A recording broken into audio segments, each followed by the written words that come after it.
Thank you for joining this edition of News Today, a series where we briefly discuss and analyze important news of the day. Without delay, let's explore the headlines first. The Supreme Court refuses to stay H.P Assembly Speaker order disqualifying MLAs. Patents Amendment Rules 2024 notified by the Department for Promotion of Industry and Internal Trade. Indian Council of Agriculture Research celebrated Golden Jubilee of Krishi Vigyan Kendras.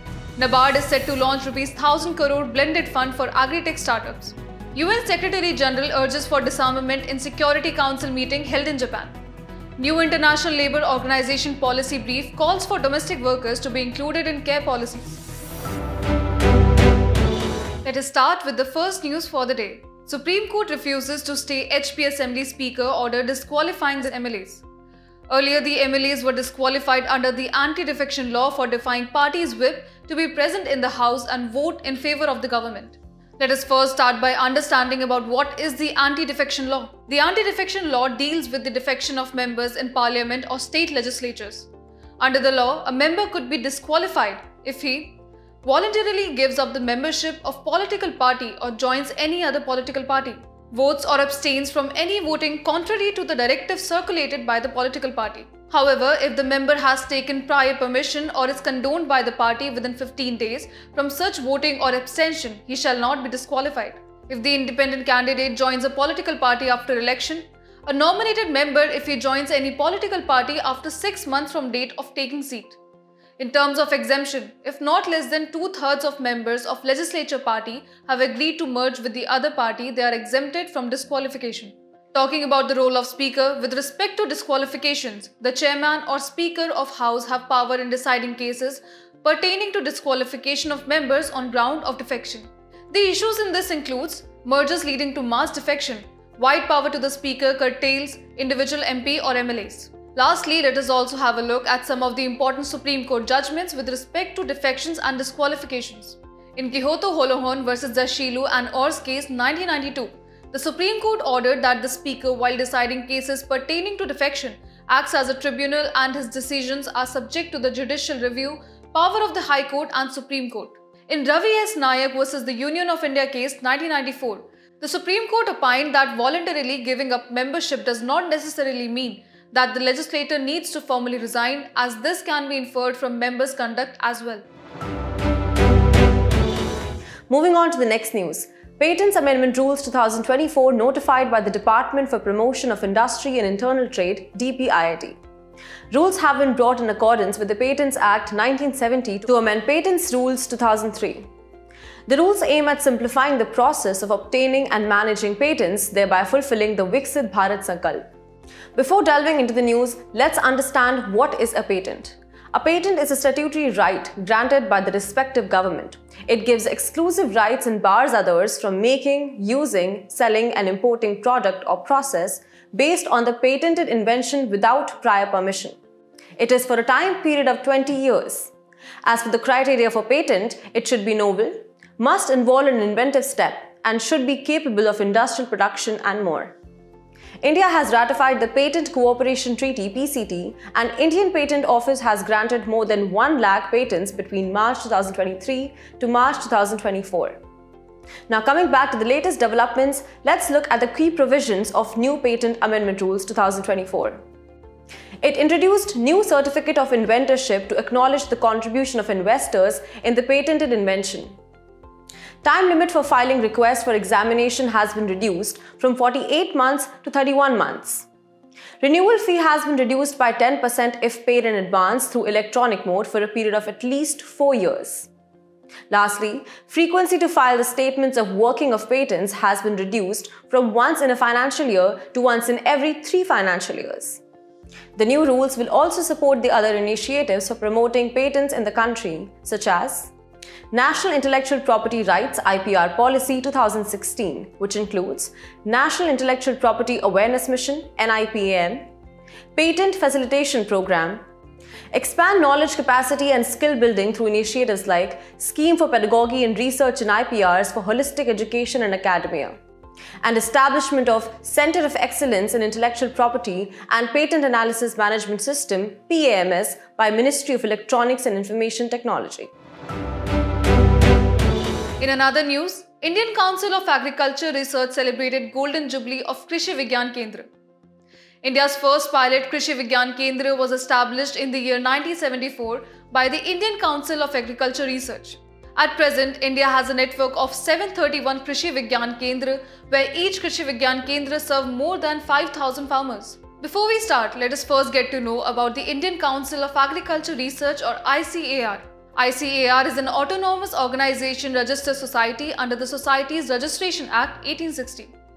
Working under the Ministry of Agriculture and Farmers' Welfare, it is an apex body for coordinating, guiding and managing research and education in agriculture, including horticulture, fisheries and animal sciences. Coming back, now let us get to know about the Krishi Vigyan Kendra. The Kendra objective is to reduce the time lag between generation of technology at the research institution and its application to the location-specific farmer fields. It was first established on the recommendation of the Education Commission 1964-66 and a committee headed by Dr. Mohan Singh Mehta in 1973. Krishi Vigyan Kendra are part of the National Agriculture Research and Extension System. National Agriculture Research and Extension System is responsible for agricultural research activities for the benefit of the Indian farming community for producing various crops. The Krishi Vigyan Kendra key activities includes on-farm testing to identify the location specificity of agricultural technologies under various farming systems and providing training to farmers. Now let us have a look at its key achievements. The establishment of the Krishi Vigyan Kendra helped in implementing the in situ crop residue management program, which further led to the reduction of residue burning in Punjab. The district agricultural meteorological units under KVKs are providing the Agromet advisory service. Krishi Vigyan Kendra are also linked with the Common Service Centers programs, promoting access of government services to farmer. Their other achievements include value addition in agricultural produce, diversification in agriculture through mushroom cultivation and beekeeping. In another news, NABARD is set to launch Rs 1,000 crore blended fund for agri-tech startups. The fund will bolster technology-driven agri-startups and rural enterprises. Also, it will invest in startups facing challenges in scaling up operations due to limited access to equity and debt instruments to create new forward and backward linkages in the rural ecosystem. Agri-tech startups are individuals or segments of companies using technology in the field of agriculture, leading to increase in productivity, efficiency, and output. Here are some services provided by agri-tech startups. Promoting smart agriculture. It is done by providing information on crop yields, rainfall patterns, pest infestation, and soil nutrition. They also provide farming as service. For instance, EM3 Agri Services offers farming services and machinery rentals to farmers on a pay-for-use basis. Another, big data analytics. Development of farm-specific data-driven diagnostics to determine soil and crop health can boost productivity and farmer income. It involves use of artificial intelligence and more. But there are some challenges faced by the agri-tech startups, like the incubator's competence. As incubators, they are in early stage of learning curve. Business model that is unable to connect to real problems of large number of stakeholders, lack of seed fund, lack of mentorship, and more. Furthermore, here are some key initiatives taken for agri-tech startups in the country. Digital Agriculture Mission DAM 2021 includes India Digital Ecosystem of Agriculture, Farmers Database, funding to the state on the new technology, and more. Innovation in Agri-Entrepreneurship Development Program under Rashtriya Krishi Vikas Yojana from 2018 to 19 to promote innovation and agri-entrepreneurship. Agri-startups can avail loan under Priority Sector Lending Facility by banks as per direction of RBI. Lastly, Nidhi Seed Support Program under Department of Science and Technology DST. In our next news, the UN Secretary General urges for disarmament in Security Council meeting held in Japan. Calling for disarmament now, the UN Secretary General urged the states with nuclear arsenals to lead the way across 6 areas for action, namely, dialogue to work together for transparency and prevent accidental use. Threats to use nuclear weapons should stop. Nuclear weapon states must reaffirm moratoria on nuclear testing. Nuclear weapon states must fulfill their disarmament commitments. A joint no-first-use agreement. United States and Russia should resume talks to reduce nuclear stockpiles under the New START Treaty. The New START Treaty is nuclear arms reduction agreement between US and Russia signed in 2010. Now let us have a look at the existing global treaties for nuclear disarmament. The Partial Test Ban Treaty 1963 prohibits testing of the nuclear weapons. Treaty on the Non-Proliferation of Nuclear Weapons 1967 prevents the spread of nuclear weapons and technology. The Comprehensive Nuclear Test Ban Treaty 1996, which is not yet in force, prohibits all nuclear test explosions. Treaty on Prohibition of Nuclear Weapons 2017 that entered into force in 2021 prohibits development, testing, possession and use of nuclear weapons. Among the existing treaties, India has signed and ratified only the Partial Test Ban Treaty 1963. In another news, new International Labour Organization policy brief calls for domestic workers to be included in care policies. Care policies are public policies that allocate resources to the provision of care and access to care rights, like early childhood care and long-term care services and more. Domestic worker is any person engaged in domestic work within an employment relationship and an occupational basis. There are 4.75 million domestic workers in India, of which 3 million are women. Now let's take a look at some of the issues faced by domestic workers. Lack of labour rights and social protection, as 8 out of every 10 are informally employed. Another, domestic work is among 5 sectors accounting for majority of adult forced labour. Some other issues include poorly paid jobs, discrimination, sexual exploitation and more. Here are some of the recommendations made. It recommended to recognize domestic workers as care workers and include them within national care policies and social security systems. It calls for ratifying International Labour Organization Convention 189 called Domestic Workers Convention 2011, protecting rights of domestic workers.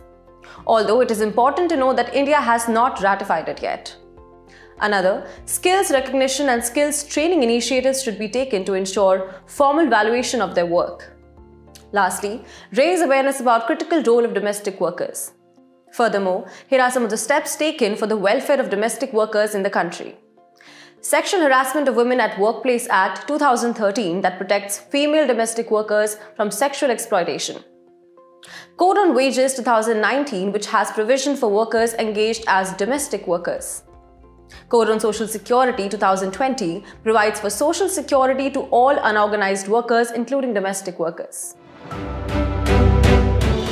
In today's Personality in News, we will discuss Potti Sriramulu.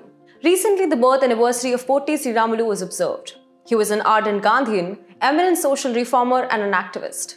In terms of his key contributions, he took part in Indian independent movements such as Salt Satyagraha 1930, Individual Satyagraha 1940, Quit India Movement 1942 and more. He undertook 3 fasts during 1946 to 1948 in support of Dalits to enter temples. He died after 58 days of fasting in support of creating a separate Andhra from Madras Presidency. He is also revered as Amarajivi for his supreme sacrifice for the cause of people of Andhra Pradesh. Throughout his life, he displayed ethical values of leadership and courage.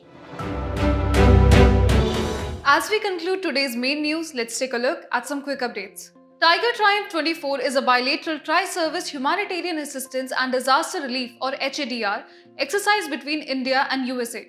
Vikram Sarabhai Space Center, located at Thumba in Thiruvananthapuram, has developed Space-Borne Assistant and Knowledge Hub for Crew Interaction or SAKHI app to help astronauts on Gaganyaan mission. The Gaganyaan project envisages demonstration of human spaceflight capability by launching crew of 3 members to an orbit of 400 kilometers.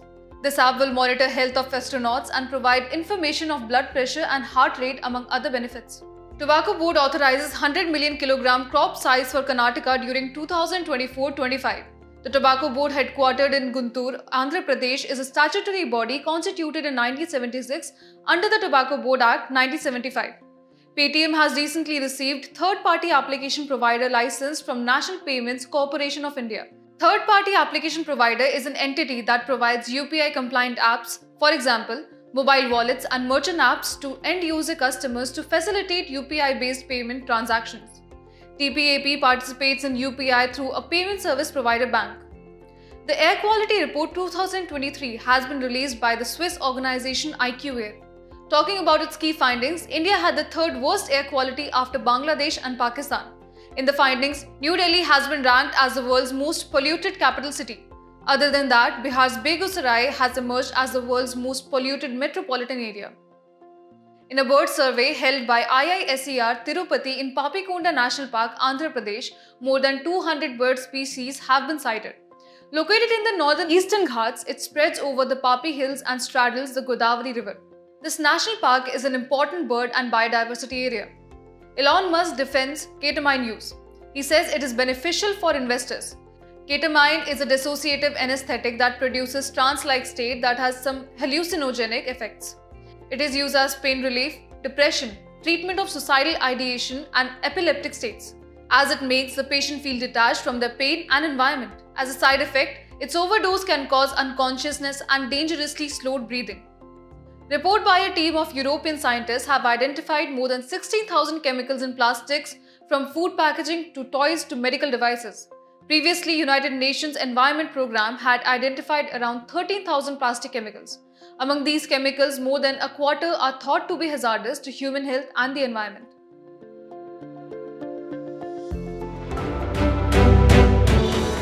Before we go, it's time to put your knowledge to test in today's segment of Test Your Learning.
Thank you for joining us. We hope you have enjoyed this edition of News Today.